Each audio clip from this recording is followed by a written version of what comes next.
بسم اللہ الرحمن الرحیم۔ شروع کرتا ہوں اللہ تعالیٰ کے نام سے جو بڑا مہربان اور نہایت ہی رحم والا ہے۔ وَلَكُمْ فِي الْقِصَاصِ حَيَاةٌ يَا أُولِي الْأَلْبَابِ لَعَلَّكُمْ تَتَّقُونَ۔ عقل مندو، قصاص میں تمہارے لیے زندگی ہے، اس باعث تم قتل ناحق سے رکو گے۔ جب قاتل کو یہ خوف ہوگا کہ میں بھی قصاص میں قتل کر دیا جاؤں گا تو پھر اسے کسی کو قتل کرنے کی جرت نہیں ہوگی، اور جس معاشرے میں یہ قانون قصاص نافذ ہو جاتا ہے وہاں یہ خوف معاشرے کو قتل و خون ریزی سے محفوظ رکھتا ہے۔ جس معاشرے میں نہایت امن اور سکون رہتا ہے، اس کا مشاہدہ آج بھی سعودی معاشرے میں کیا جا سکتا ہے، جہاں اسلامی حدود کے نفاذ کی یہ برکات الحمدللہ موجود ہیں۔ کاش دوسرے اسلامی ممالک بھی اس حدود کا نفاذ کر کے اپنے عوام کو یہ پرسکون زندگی مہیا کریں۔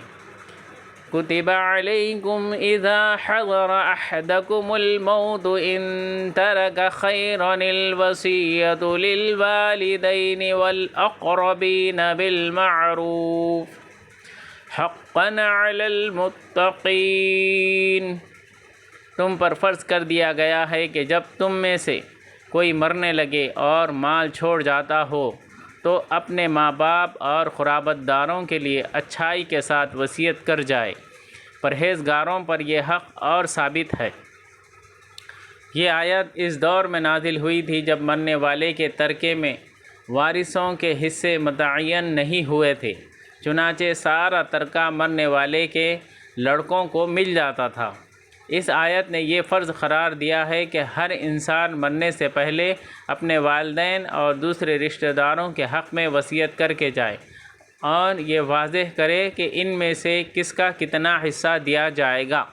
بعد میں سورہ نساء کی آیت نمبر 11 تا 41 میں تمام وارثوں کی تفصیل اور ان کے حصے خود اللہ تعالیٰ نے مقرر فرما دیے۔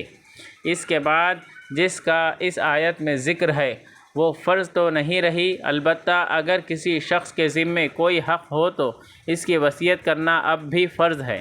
نیز جو لوگ شرعی اعتبار سے وارث نہیں ہیں، ان کے لیے اپنے ترکے کے 1/3 کی حد تک وصیت کرنا اب بھی جائز ہے۔ وصیت کرنے کا یہ حکم آیت موارث کے نزول سے پہلے دیا گیا تھا، اب یہ منسوخ ہے۔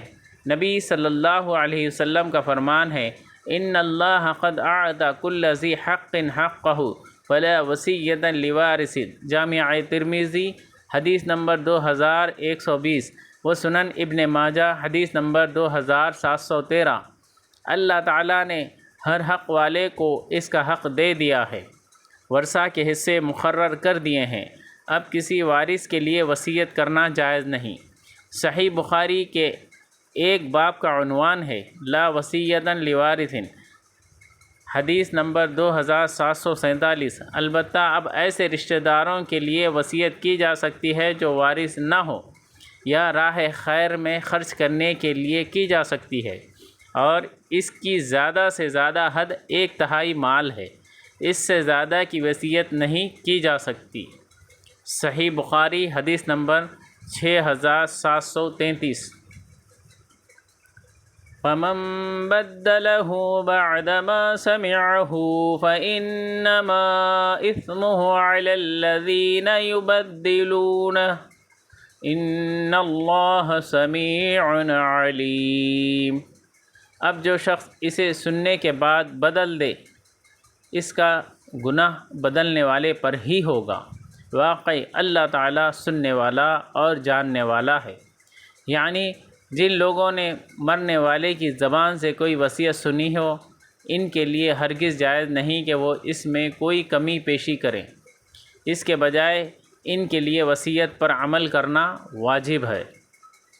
فَمَن خَافَ مِن مُّوصٍ جَنَفًا أَوْ إِثْمًا فَأَصْلَحَ بَيْنَهُمْ فَلَا إِثْمَ عَلَيْهِ إِنَّ اللَّهَ غَفُورٌ رَّحِيمٌ۔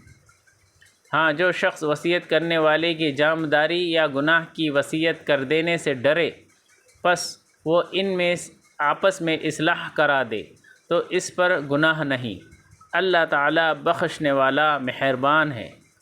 مطلب یہ ہے کہ اگر کوئی وصیت کرنے والا ناانصافی سے کام لے اور کوئی اسے سمجھا بجھا کر اپنی وصیت میں مرنے سے پہلے تبدیل کرنے پر آمادہ کر دے تو یہ جائز ہے۔